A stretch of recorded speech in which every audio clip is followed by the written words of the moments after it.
오늘 말씀 요한복음 20장 19절에서 21절 말씀입니다. 요한복음 20장 19절에서 21절 말씀 우리 한 목소리로 함께 있습니다. 이날 곧 안식 후 첫날 저녁 때에 제자들이 유대인들을 두려워하여 모인 곳에 문들을 닫았더니 예수께서 오사 가운데 서서 이르시되 너희에게 평강이 있을지어다. 이 말씀을 하시고 손과 옆구리를 보이시니 제자들이 주를 보고 기뻐하더라. 예수께서 또 이르시되 너희에게 평강이 있을지어다. 아버지께서 나를 보내신 것 같이 나도 너희를 보내노라. 아멘. 할렐루야. 우리 기쁜 부활절 아침에 주님의 은총과 주님의 평화가 사랑하는 교회 여러분들과 또 이곳에 함께 참여한 모든 성도님들 온 세상에 또 가득 충만하게 되어지기를 주님의 이름으로 축복합니다. 우리 사순절 40일을 주님의 은혜 가운데 잘 보냈습니다. 우리 고난주간 우리 한 주도 은혜 가운데 잘 새벽 기도를 통해서 우리가 나아갔습니다. 이제 앞으로 우리 주님께서 부활하셨고 또 그 부활의 산증이 되어서 우리가 살아가야 하는데 이제 끝난 것이 아니라 주님이 부활하시고 이 땅 가운데 40여일 정도 계셨거든요. 그리고 제자들을 이게 모여 있는 곳에 성령을 선물로 주시고 올라가셨단 말이에요. 그것은 이제 오순절 마가다락방의 사건은 50일을 기억하면서 이제 40일이 끝났으니까 끝이 아니고 이제 50일이 남아 있습니다. 5월 한 28일 정도가 성령 강림절인데 주님이 그냥 올라가셔도 될 수 있는 일들을 우리는 왜 그냥 올라가지 않았을 때는 기억을 해볼 필요가 있는 거죠. 너무나 안타까운 일이고 남겨놓은 우리 제자들이 할 일들에 대한 걱정이 있지만 주님이 우리와 늘 함께 하시겠다라는 그 약속을 지키시기 위하여서 성령을 선물로 주시고 또 승천하신 겁니다. 우리 이제 50일 동안 우리가 뭐 특별하게 새벽 기도에 하는 일은 없지만 여러분 이제 오순절 마가다락방에 임한 성령의 역사가 우리 충만한 교회 또 여러분 섬기는 교회 임할 수 있도록 여러분 앞으로 50일 우리 감리교회가 또 이 50일에 대한 책자도 나눠주고 하는데 이 50일을 우리가 정말 하나님의 은혜 성령의 능력 또 성령의 체험 할 수 있는 그리하여 부흥과 또 연합과 일체 화합을 이뤄갈 수 있는 우리 교회들이 되어줄 수 있도록 여러분 기도해 주시기를 주님의 이름으로 부탁합니다. 오늘 이 광화문 광장 오늘 여러분 가실 일 있으면 가시면 좋겠는데 우리는 멀어서 못 가지만 오늘 이 서울시와 또 문화관광부에서 후원하는 우리 감리교회에 속한 우리 한교총 연합회에서 2023년도 부활절 퍼레이드를 한다라고 이렇게 기사가 나와 있더라고요. 앞에 양각 나팔을 불고 그 뒤에 이제 언약궤 같은 거 어떻게 만들어진지 모르겠지만 언약궤 같은 것도 있고 그 뒤에 찬양대원들 이러면서 구약과 또 신약과 또 현대를 이제 아우르는 그러한 퍼포먼스의 퍼레이드가 서울역 광장까지 광화문에서 일정한 7km 정도의 이 퍼레이드가 있을 예정이고 또 그 주변 교회에서 또 이러한 또 부활절 행사를 한다고 합니다.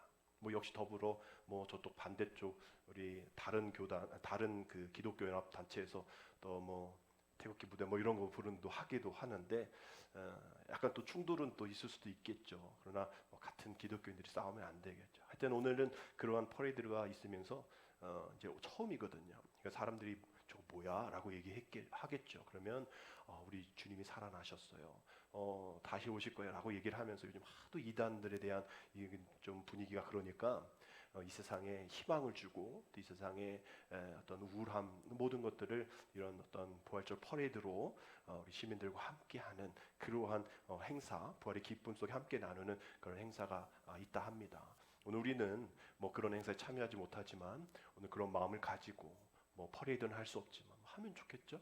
하면 좋겠는데 우리 그걸 못하니까 우리 여러분들이 이제 전도하시면서 또 시장도 가시고 또 주변 상가도 가시면서 또 사북교회까지는 가지 마시고 거기는 알아서 그쪽에서 하시니까 우리 요 지역에서만 우리가 전도하시고 또 주님의 부활하심을 우리가 증언할 수 있는 그러한 오늘 하루가 되어지고 또 다 끝나면 또 영월 가서 또 즐거운 시간 속회와 함께 보내기를 바랍니다. 우리 함께 인사 나눌 때에 우리 성탄절 인사는 이제 메리 크리스마스라고 인사하잖아요. 근데 이제 부활절 인사가 따로 있죠. 이렇게 여러분 많이 보셨듯이 이제 해피 이스터라고 얘기를 합니다. 해피 이스터. 근데 이것이 미국에서만 하는 인사고 사실상 2000년 전부터 계속 초대교회부터 이어나온 부활절의 인사말이 따로 있습니다. 그 인사말을 누군가가 예수님께서 부활하셨어요 라고 이야기하면 여러분 상대방이 이렇게 이야기한다고 합니다. 참으로 부활하셨습니다. 우리 태진 형제가 늘 잘하는 거 참말이요? 참이에요? 부활하셨다가 아니라 참으로 부활하셨습니다 라는 인사가 원래 초대교회에서부터 2000년 이어져 오는 인사말이라고 합니다. 제가 여러분들과 함께 인사할 때 여러분들 이 인사말을 저에게 또 옆에 분들에게 하시면 되겠습니다. 인사합니다. 그리스도께서 부활하셨습니다. 아멘. 참으로 부활하셨습니다. 이것은 누구도 그래 참말로 참요. 태진 형제가 설교하고 있으면 뻥이에요 이렇게 얘기하는데 뻥이 아니라 참으로 참말로 참으로 우리의 죄를 위해서 부활하셨다라는 것이죠. 이 부활절이 그렇게 중요한 이유는 이 기독교의 근간이 되어지는 것이죠. 만약에 부활이 없다면 우리 교회가 설 수 있을까? 우리 믿음의 사람들이 희망이 있을까? 우리는 과연 무엇을 향해 나아갈까? 이 의문점으로 맞춰지게 될 수밖에 없습니다. 근데 주님이 참으로 부활하셨기 때문에 그 절망과 죽음을 이기시고 부활하셔서 또 승천하시고 다시 오셨다 하신 약속 우리가 붙잡고 있기 때문에 이 교회력, 우리가 성탄절부터 시작되어지는 교회력들의 어떤 그 심장, 그 교회력을 이끌어 나갈 수 있는 그 심장이 바로 이 부활절이라는 것이죠. 그래서 오늘부터 이제 부활절 첫째 주, 둘째 주 이제 절기의 이름이 있어서 성령 강림절 5월 28일 그때까지 이제 쭉 부활절이라는 이름을 가지고 있을 때에 우리는 매일매일이 참으로 부활하신 주님을 바라보는 부활절이 되어야 합니다. 안식 후 첫날 주님 부활하셨잖아요. 그것이 주일이지 않습니까? 이따 말씀드리겠지만 안식 후 첫날 주일 모여서 성찬 나누고 기도하고 주님이 참으로 부활하셨습니다라고 인사 나누기 때문에 주님은 우리에게 늘 부활의 존재가 되셔야 합니다. 아멘. 고난의 존재도 하시지만 그 고난은 부활을 위해서 고난에 짊어지신 것이기 우리는 고난만 생각하지 마시고 주님이 부활하셔서 주님의 기쁨을 전하라, 복음을 전하라 하신 그것을 우리가 붙잡고 매일매일 우리가 부활로 우리가 하루하루를 살아갈 때 우리의 무기력함, 우리의 우울함, 우리의 적당함, 우리의 불안함 이 모든 것들이 이 부활 신앙으로 인하여서 정말 모든 것이 다시 회복되어지는 그래서 열린 무덤 문, 또 빈 무덤 그 안에 아무것도 없음. 수요 예배 설교 제목은 빈 무덤이 아니라 얘기했는데 그건 신학적으로 다시 한번 들어갈 내용들이고 여튼 빈 무덤, 무덤 문이 열린 것. 이제 우리의 모든 어두운 그런 마음들, 또 불안의 마음들, 무력의 마음들이 돌무더기에 갇혀 있었던 그 모든 것들이 이제 열리고 이제 주님 앞에 나아갈 수 있는 그런 원동력이 되어질 수 있도록 오늘 이 부활절을 시작으로 다시 한번 저와 여러분들이 부활의 첫 열매신 주님 따라가는 힘차게 달려가는 저와 여러분 되시기를 주님의 이름으로 축복합니다. 부활절이 되었죠. 초대교회에 주님이 살아나셨다는 것을 알고 아까 말한 그런 인사말도 나눴지만 상황이 그렇게 녹록하지 않은 거예요. 여전히 그 부활에 대한 믿지 않는 이들이 있었고 로마 이런 권세자들 또 유대 지도자들은 그 부활의 주님을 믿지 않았던 상황 속에서 2016년에 부활이라는 영화 케빈 레일로스 감독이 그러한 영화 가운데 이런 대사가 나옵니다. 한 군사가 빌라도에게 보고하는 거예요. 예수가 살아났대요. 나사렛 예수가 살아났대요. 그러니까 빌라도가 이렇게 얘기합니다. 그래? 그럼 다시 죽이면 되지. 이제 확실하게 죽여. 이런 대사가 나옵니다.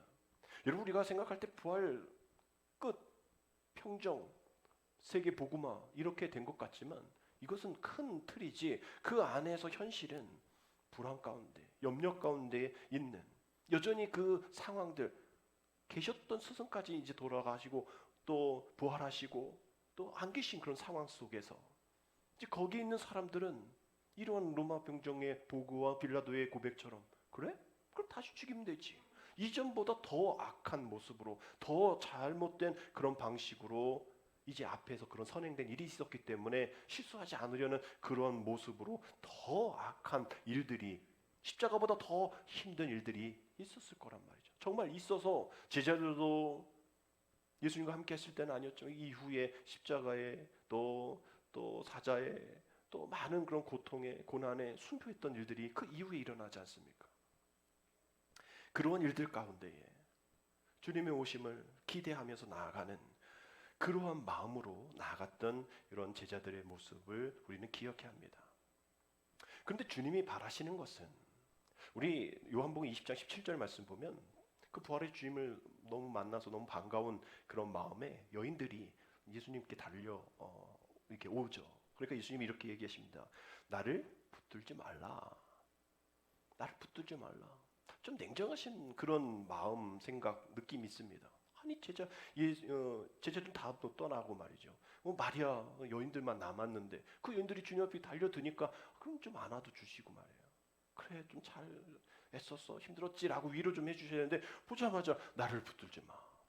아니 다른 성경 보면요 놀림멘 탱게라는 그러한 라틴어가 나를 만지지도 마.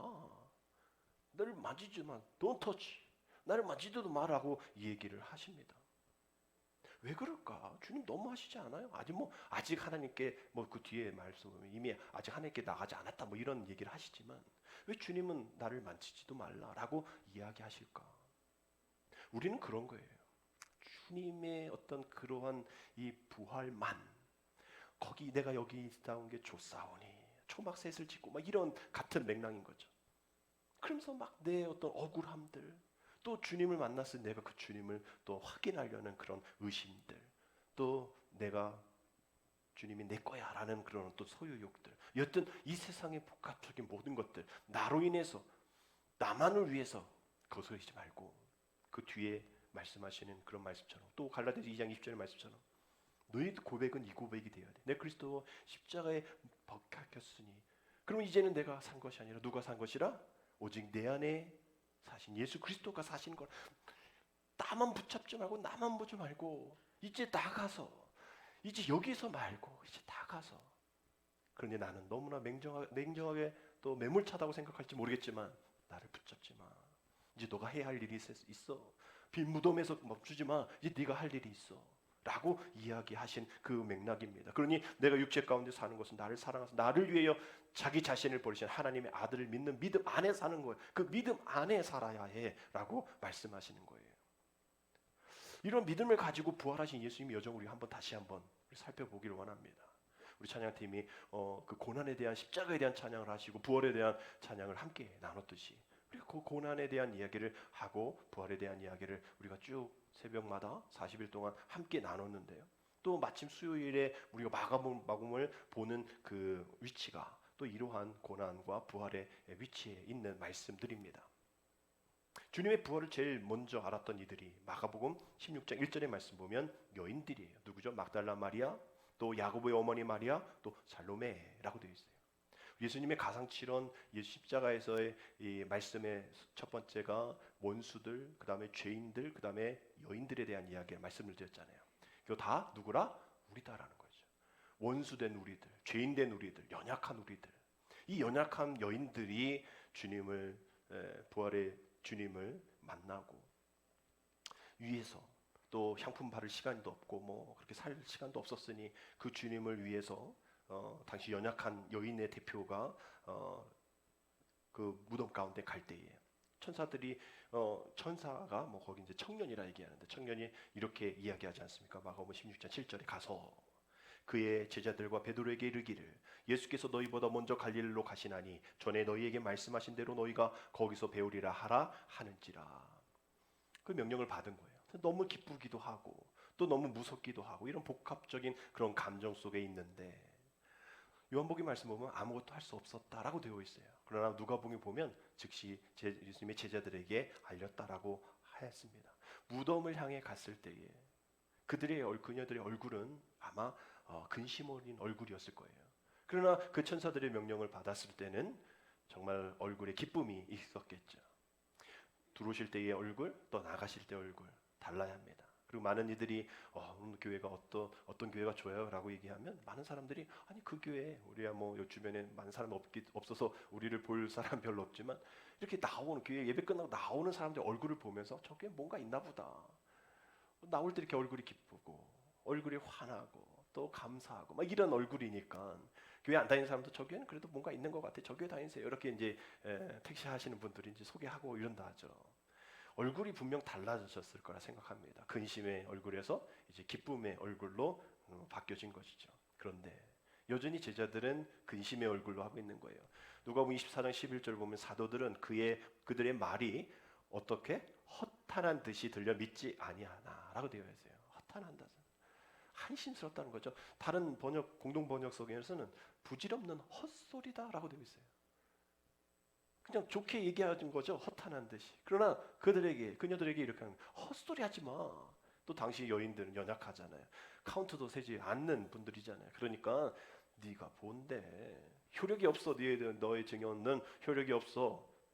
그 유대인들의 남자의 그 관습에 영향을 끼쳤을 것 같아. 헛소리 하지 마. 부질없는 얘기 하지 마. 그 부활의 주님을 소개하고 전하는 그 여인들을 한심하게 본 거죠. 그만큼 예수님의 부활은 제자들조차도 믿기 힘든 것이었다 볼 수 있는 겁니다. 그래도 제자 중에 베드로는 들어가서 봐요. 그러면 베드로 정도면 그런 이야기는 다 했죠. 예수님이 그런 다굴기 전까지 뭐 이런 얘기도 다 하고 마음 뭐 읽고 있으니까 그걸 믿어야죠. 빈 무덤을 봤는데. 근데 베드로도 그 세마포에 놓여 있는 것만 보고 그냥 돌아갑니다. 그 이후에 제자들도 또 다시 가요. 그런데도 세마포만 확인하고 다들 그냥 돌아갑니다. 어떻게 표현되고 있냐면 요한복음 20장 10절 보면 이에 두 제자가 자기들의 어디로? 집으로 돌아가니라. 그냥 의심하고 또 궁금해하고 그러면서 그냥 집으로 간 거예요. 상황이 점점 심각해집니다. 아무도 주님이 아까 천사가 얘기한 청년이 얘기한 그 명령을 기억하고 있지 않은 거예요. 근데 나중에 만나자 했잖아요. 예수님이 가 있으라고 하면 그 갈릴리 산으로 가 있어야죠. 거기에 만나겠다 했는데 근데 그렇게 되지 않잖아요. 그래서 두 제자가 집으로 가버린 후에 막달라 마리아가 혼자 무덤 밖에 있을 때 주님이 그녀를 만나 주십니다. 그 엄청난 사건을 경험한 마리아가 다시 제자들에게 가서 얘기를 해요. 내가 예수님 또 만났다고 얘기를 하는데 그 사실을 믿지 않습니다. 또 마가복음 16장 10절 11절 마리아가 가서 예수와 함께하던 사람들이 슬퍼하며 울고 있는 중에 이 일을 알림해 그들은 예수께서 살아나셨다는 것과 마리아에게 보이셨다라는 것을 듣고도 뭐하지 아니하니라 믿지 아니하니라. 그러니 각자 집으로 간 거예요. 예수님 두 번째 나타나실 때가 엠마오로 가는 제자들에게 나타나신 거 아닙니까? 그렇게 옆에 계신데도 그렇게 주님이 동행했는데도 못 알아차리는 거예요. 누가복음 24장 17절 예수께서 이르시되 너희가 길 가면서 서로 주고받는 하는 이야기가 무엇이냐 하시니 두 사람이 슬픈 빛을 띠고 머물러 서더라. 슬픈 빛을 띠고 가는 제자를 주님이 직접 만나 주셨는데도 불구하고 못 알아차리는 거예요. 오히려 당신 그것도 몰라요? 지금 이렇게 된 상황 몰라? 라면서 핀잔 섞인 그런 말로 예수님 앞에 뭐라고 합니다 또. 근데 그들이 집에서 떡을 뗄 때에 오늘 우리의 성찬과 같은 그것을 했을 때에 예수님인 줄을 그제서야 알게 되어지는 것이죠. 그리고 그들이 다시 예루살렘으로 돌아가서 제자들에게 알립니다. 그러나 제자들 역시 믿지 않는 거예요. 그래서 결국 예수님이 직접 제자들에게 나타난 겁니다. 오늘 본문이죠. 19절 20절 제가 현대인의 성경 버전으로 읽어드립니다.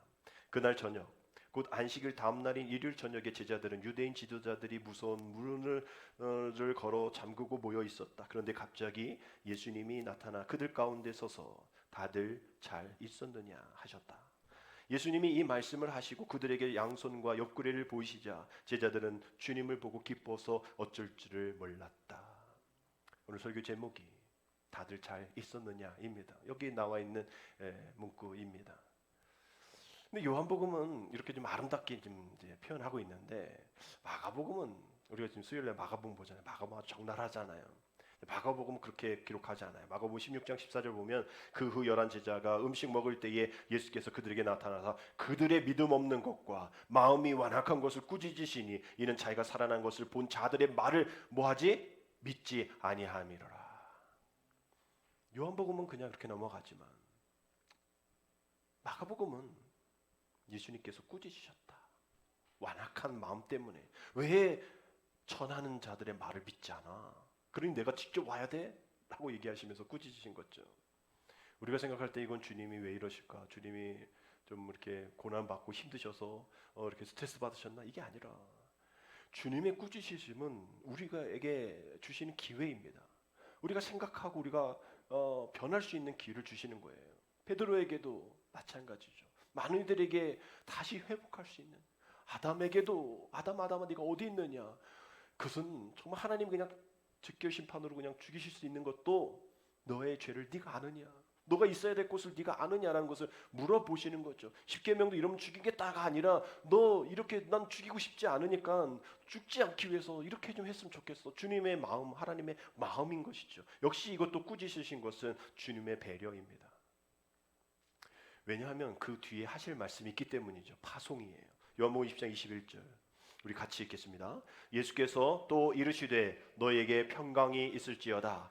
아버지께서 나를 보내신 것 같이 나도 너희를 보내로라. 이것이 두려워 떨고 있고 문장 꾸고 있는 그 제자들에게 주시는 배려입니다. 너희를 포기하지 않을게. 너의 사명을 거두지 않을게. 이 엄청난 사건 앞에서 그들이 이제 예수님 직접 봤으니 믿었죠. 그럼 그 다음에는 좀 더 발전적인 모습이 있어야 되지 않을까요? 근데 그 이상 아무것도 아닙니다. 그저 믿음으로 끝나요. 기막힌 상황입니다. 믿음, 그거 외에는 이 제자들에게는 아무것도 없어요. 도대체 이들이 왜 들을까? 주님이 만나 주셨잖아요. 증언했잖아요. 근데 왜 이들이 그대로일까? 누가복음은 이렇게 고백합니다. 24장 25절 이르시되 미련하고 선지자들이 말한 모든 것을 마음에 더디 믿는 자들이요 라고 되어 있어요. 그럴 수밖에 없었던 그 이유, 헬라 성경 더디다 서서히라는 것을 브라데이스라고 얘기하는데 이것이 이 뉘앙스는 소극적이다라는 거예요. 즉 지나치게 너희들 지금 소심하게 믿고 있어라고 얘기하고 있는 겁니다. 왜 이들이 이렇게 소극적일까? 왜 이렇게 더디 믿을까? 결국 이제는 자기를 챙기는 겁니다. 이전에는 막 주님이 막 이렇게 막 높아지셔서 뭐 자기들 장관도 하고 말이죠. 막 이렇게 할 줄 알았는데 안 됐을 때니 안 되잖아요. 그러니 이제는 앞서 말씀드린 이런 상황들이 그러니 이제 몸살일 수밖에 없는 그런 상황들. 주님을 받긴 받는데 이전의 주님이 아닌 거예요. 그럼 나보고 어떻게 하라고요? 주님 살아나신 건 내가 믿겠는데 이제 우리는 어떡합니까? 이제 뭐 아무것도 없잖아요. 그러니 이제 내 건 내가 챙기겠어요 하는 그런 자기의 이기심, 이런 것들이 있어서 그 믿음이 있긴 있지만 더디 믿게 되어지는 그런 상황 속에서 헌신도 없고 새로운 결단도 없고 그럴 마음도 없는 그 마음의 느림이 그들에게 자리 잡고 있었던 거예요. 적극적이지 않습니다. 열심이 없어요. 능동적이지 않아요. 열심이 없습니다. 베드로가 했던 것처럼 멀찍이 서서 주님이 고난 당하신 것을 그냥 바라보는 거예요. 그렇게 되어서 뭐 신앙심이 늘어나고 그럼 얼마나 좋겠어요. 내가 교회도 몇 번 안 나가보고 사역도 내려놔보고 뭐도 안 해보고 이러면 성장되어지면 얼마나 좋겠어요. 늘 우리는 그렇지 않습니까? 목사님 올해는 쉴게요. 재충전할게요. 뭔 재충전? 방전돼요 방전. 쉬는 건 안 되는 거예요. 멀찍이는 성경이 어떤 일도 멀찍이 해서 뭐 된 일이 없어요. 아니 베드로가 멀찍이 서 있다고 뭐 했어요? 예수님 저주했잖아요. 저주하려고 했던 게 아니라 멀찍이 있다 보니까 그 마음이 멀어진 거죠. 예배 멀어지고 기쁨이 멀어지고 섬김이 멀어지고 구원받은 은혜, 다른 사람도 구원받아야 되는 그런 것이 멀어지는 그 멀찍이 더디 믿는 소극적인 그 믿음. 그 믿음 가운데 우리는 계속 무엇이 생기냐면 의심이 생기는 겁니다. 이 그림 여러분 많이 보셨을 거예요. 의심한 도마에 대한 그림인데 예수님의 옆구리 그 창 찔리신 것을 이렇게 보려고 그렇게 하는데 사실 뭐 의심 많은 도마 뭐 이렇게 수식어가 붙어서 도마는 좀 마음 아플 거예요. 아니 뭐 의심하려고 그런 게 아니라 이전에 제자리에 나타났을 때 없었거든. 어디 갔었는지 하여튼 없어서 이제 처음으로 예수님 본 거기 때문에 확인하려고 뿐인데 의심 많다 하는데 그 주변에 있는 다른 제자 보십시오. 말도 못한 거예요. 확인하고 싶은데 도마니까 뭐 MBTI 성격이 좀 있을 것 같아. 그러니까 이렇게 들여다본 것뿐이죠. 그렇다고 뭐 성경이 직접 들여다본 건 아닙니다. 뭐 예수님께서 도마에게 이르시되 내 손가락을 이리 내밀어 내 손을 보고 내 손을 내밀어 내 옆구리를 넣어보라. 그리하여 믿음 없는 자 되지 말고 믿는 자가 되라 라고 말씀하십니다. 그러니까 도마가 요한복음의 최고의 신앙 고백하지 않습니까? 28절 우리 같이 읽겠습니다. 도마가 대답하여 이르되 나의 주님이시요 나의 하나님이시다. 나의 주 나의 하나님 라고 고백하는 거예요. 의심으로 갔지만 그 의심이 변화하여 확신이 되어지는 고백. 그러면 주님이 야 그래 베드로도 신앙 고백 잘했는데 너도 아주 잘했다 이러면 고맙고 감사할 텐데 주님은 또 29절에 보니까 예수께서 이르시되 나를 너는 나를 본고로 믿느냐? 보지 못하고 믿는 자들은 복되도다. 막 이러면서 너 지금 뭐 보니까 믿네?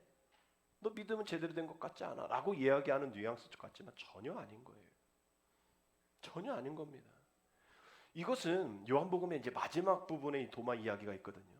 요한복음 사복음서의 맨 마지막에 기록됐다고 말씀하셨잖아요. 결국 이것은 보지 못하고 믿어야 될 다음 세대들 향한 이야기입니다. 그리고 네가 주인공이구나. 네가 주인공이야. 도마에게 얘기하시는 거죠. 네 다음 세대, 즉 우리들의 세대, 또 주님이 이제 승천하시고 없는 그 세대, 그 시대 가운데 보지 못하고 믿는 사람들, 그 사람들 대표가 네가 되었어. 그 고백이 되었어라고 말씀하시는 칭찬이겠죠. 그러니 본고로 믿느냐? 보지 못하고 믿는 자는 복되다. 복을 전해 주시는 겁니다. 너는 복된 사람이야 라고 이야기해 주시는 겁니다. 믿음은 신비죠. 아무리 보고 만져도 믿지 못하는 사람들 끝까지 못 믿습니다. 보여줘도 들려줘도 확인을 해도 믿지 못한다라고 얘기를 하는 거예요. 뭐 의부증, 의처증 뭐 이런 것은 신뢰에 대한 능력이 좀 결여된 그런 사람인 것이죠. 뭔가 딴 거 하면 뭐 이렇게 될까 막 상상하고 결국 죄로 망가진 인간이 계속 의심하게 되어지는 거. 의심은 그래도 뭐 죄는 아닙니다. 의심도 하고 아까 말한 도박과 같이 확신이 되어지는 일이 있으면 좋겠는데 그 의심이 계속 커지다 보면 그게 병이 되어지는 것이고 거기서 끝나지 않고 계속 저주가 되어지고 또 원망이 되어지는 그런 일들이 있는 것이죠. 회의적인 신앙, 또 의심들. 그래서 내가 나 교회 안 다녀. 나 교회에 나올 필요가 없어.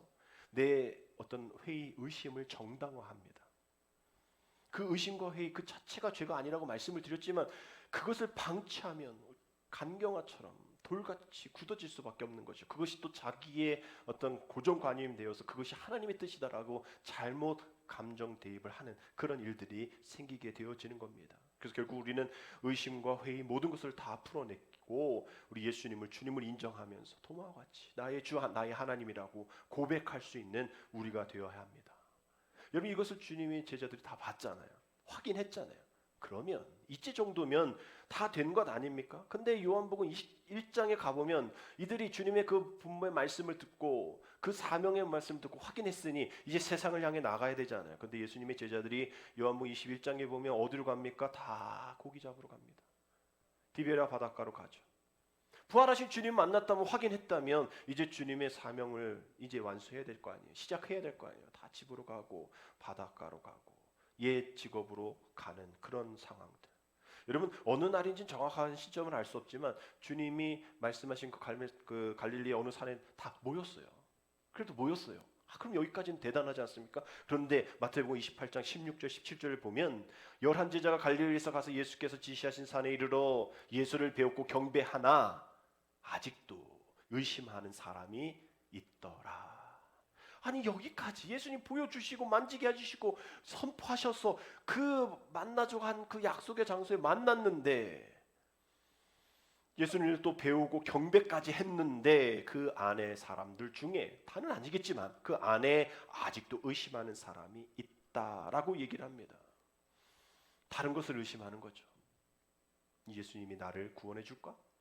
예수님이 이 상황을 다시 다른 방식으로 평정할까? 그럼 난 다시 다른 그러한 높은 위치에 이 제자들보다 다른 제자들보다 난 더 하나님의 우편 좌편에 앉을 수 있을까? 막 이런 생각으로 의심하는 거예요.